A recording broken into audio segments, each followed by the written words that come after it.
अभी हम लोग समझते हैं discuss the future of English in India. सबको वर्ग में पहले लिखा होता है, उसके बाद हम हिंदी समझाते हैं इस तरफ से।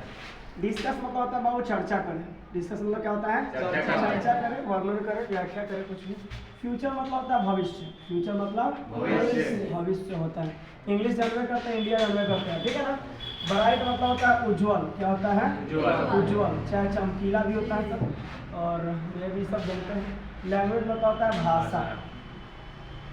लिंक मतलब होता है जुड़ाव। संपर्क भी बोल सकते हैं। कंट्री मतलब क्या होता है?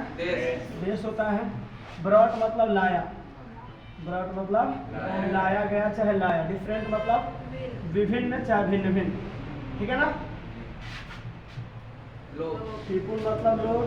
बिलोंगिंग मतलब ताल्लुक। क्या होगा? ताल्लुक। रीजन और क्षेत्र। रीजन मतलब क्षेत्र। स्पीकिंग मतलब बोलना। क्या होता है बाबू? बोलना। डिफरेंट पता है। लैंग्वेज भाषा हो गया। क्लोजर मतलब गुप्त, ठीक। फ्यूचर दिस कंट्री, ठीक है। ऑल्सो मतलब क्या होता है बाबू? भी। बिकॉज मतलब क्योंकि। इकोनॉमिकली मतलब आर्थिक रूप से। क्या होता है? आर्थिक रूप से। राइजिंग मतलब बढ़ना। कंट्री, देश, ठीक है। ये सब पता है आपको। ग्लोबलाइजेशन मतलब वैश्वीकरण। मार्केट, बाजार, ये भी लिखना पड़ रहा है क्या? इकोनॉमी मतलब आर्थिक। क्रिएटेड मतलब उत्पन्न किया। क्या? उत्पन्न किया। इंटरनेशनल मतलब अंतरराष्ट्रीय। अंतरराष्ट्रीय।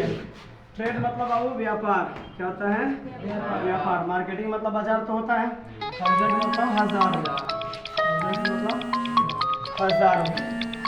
कॉल सेंटर पता है आपको? रिक्वायरमेंट मतलब जरूरत। एम्प्लॉय मतलब कार्यकर्ता। कार्यकर्ता, ठीक है। उसके बाद नॉलेज मतलब ज्ञान।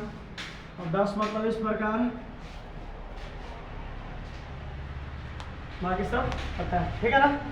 अब देखिए इसका हिंदी समझाते हैं। Discuss the future of English in India मतलब भारत में अंग्रेजी का भविष्य का चर्चा करें, ठीक है। एग्जाम में पूछता है, बहुत विविध क्वेश्चन है, बहुत बार पूछ चुका है।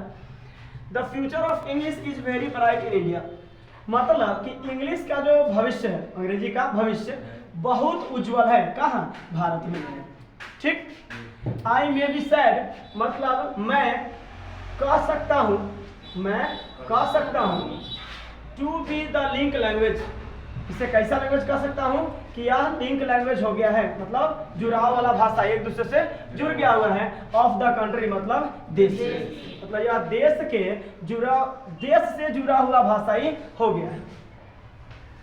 It brought different people belonging to different regions and speaking different languages closer. इसे लाया गया है, इसे लाया गया है भिन्न भिन्न लोगों के द्वारा जो ताल्लुक रखते हैं भिन्न भिन्न क्षेत्र से और भिन्न भिन्न भाषाओं जो गुप्त रूप से बोलते हैं। भिन्न भिन्न भाषाओं वाले लोग और भिन्न भिन्न क्षेत्रों वाले लोग के ताल्लुकात रखते हैं, उन लोगों के द्वारा इसे लाया गया। The English has future in this country also because India is economically a rising country। मतलब कि अंग्रेजी के पास भविष्य है इन दिस कंट्री, इस देश में भी।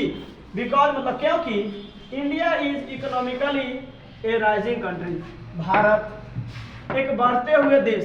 कथित रूप से? आर्थिक रूप से। क्या? भारत आर्थिक रूप से एक बढ़ता हुआ देश है। English has future in India also, अंग्रेजी के पास भविष्य है भारत में भी, ठीक है। अंग्रेजी को भारत में ही पढ़ने का मौका मिल रहा है।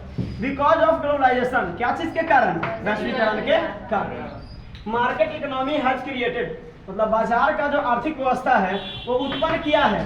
क्या? इंटरनेशनल ट्रेड एंड मार्केटिंग, अंतर्राष्ट्रीय व्यापार और बाजार। थाउजेंड्स ऑफ कॉल सेंटर्स मतलब हजारों कॉल सेंटर्स जो है जहाँ पे कॉल किया जाता है, एम्प्लॉय को रखा जाता है। रिक्वायर मतलब जरूरत है वहाँ employees who have knowledge of English, कार्यकर्ता की जरूरत है वहाँ पे जिसके पास ज्ञान होना चाहिए, चाहे हो क्या चीज का? इंग्लिश का ज्ञान। तो दिक्कत 10 इस प्रकार the future of English in India is bright, मतलब अंग्रेजी का जो भविष्य है उज्जवल है। उज्जवल है कहाँ पे? भारत में। कोई दिक्कत? नोट कीजिए।